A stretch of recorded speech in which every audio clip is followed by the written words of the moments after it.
នៅក្នុងប្រវត្តិសាស្ត្រក៏បានបញ្ជាក់ផងដែរថាជនជាតិសៀមក៏មានថ្ងៃចាញ់ខ្មែរយើងផងដែរចាញ់រហូតដល់បាក់មុខដូចជាក្នុងរាជរបស់ព្រះបាទច័ន្ទរាជាអញ្ចឹងព្រះបាទច័ន្ទរាជាបាននាំកងទ័ពខ្មែរចេញពីទីក្រុងលង្វែកយកទៅវាយសន្ធប់ជនជាតិសៀមហើយដណ្ដើមយកទឹកដីខ្មែរមកវិញដែលបានបាត់បង់ទៅជនជាតិសៀមកាលពីសម័យចតុមុខអញ្ចឹងព្រះអង្គបានវាយយកមកវិញហើយដូរឈ្មោះខេត្តមហានគរខ្មែរដាក់ឈ្មោះថាជាខេត្តសៀមរាបមកដល់សពថ្ងៃនេះដើម្បីទុកជាការប្រមានទៅដល់ជនជាតិសៀមហ្នឹងកុំឲ្យវាប្រហើនកុំឲ្យវាឈ្លានពានខ្មែរយើងសម្បើមដាយពេកជនជាតិខ្មែរយើងមិនមែនអន់ទេនៅក្នុងប្រវត្តិសាស្ត្រក៏យើងមានវីរៈបុរសដែលខ្លាំងក្លាធ្វើឲ្យសត្រូវបាក់ស្បាតផងដែរហើយមកដល់សម័យបច្ចេកវិទ្យាក៏យើងមានអាវុធសម្ភារៈទំនើបដែរដូច្នេះយើងត្រូវតែការពារខ្លួនយើងឲ្យបានជាដាច់ខាតមានតែយើងខ្លាំងយើងតតាំងមិនចុះចាញ់តែប៉ុណ្ណោះទេ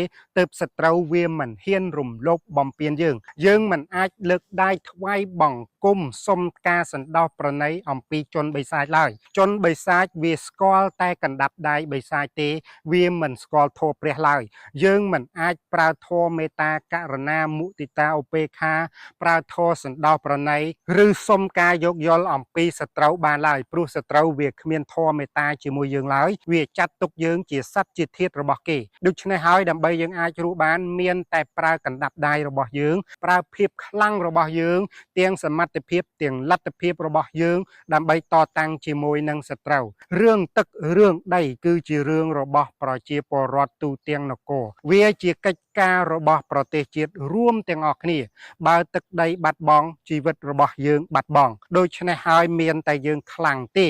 មានតែធ្វើឲ្យសត្រូវវាខ្លាចយើងផងដែរទេទើបយើងអាចរស់នៅបានបើវាមិនខ្លាចយើងទេថ្ងៃក្រោយវាគង់តែរំលោភបំពានយើងបន្តទៀតដូច្នេះហើយមានតែយើងខ្លាំង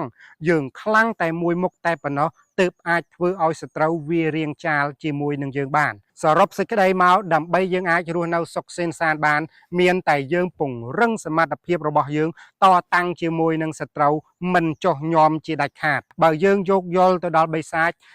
ចវានឹងស៊ីយើងវានឹងស៊ីសាច់វានឹងហត់ឈាមយើងធ្វើឲ្យយើងស្លាប់ធ្វើឲ្យយើងវេទនាចាក់ជាមិនខានឡើយដូច្នេះហើយខ្ញុំសំណូមពរដល់បងប្អូនប្រជាពលរដ្ឋខ្មែរទាំងអស់គឺត្រូវតែមានស្មារតីគិតប្រយោជន៍ជាតិជាធំមិនត្រូវចុះចាញ់មិនត្រូវចុះញោមមិនត្រូវអត់ឱនឲ្យវារំលោភបំពានយើងបានជាដាច់ខាតមានតែវិធីមួយនេះទេទើបយើងអាចរស់នៅសុខសេនសានបានយ៉ាងពិតប្រាកដអរគុណច្រើនជួបជាមួយនឹងខ្ញុំបាទរ៉េនសកានៅវីដេអូក្រោយបន្តទៀត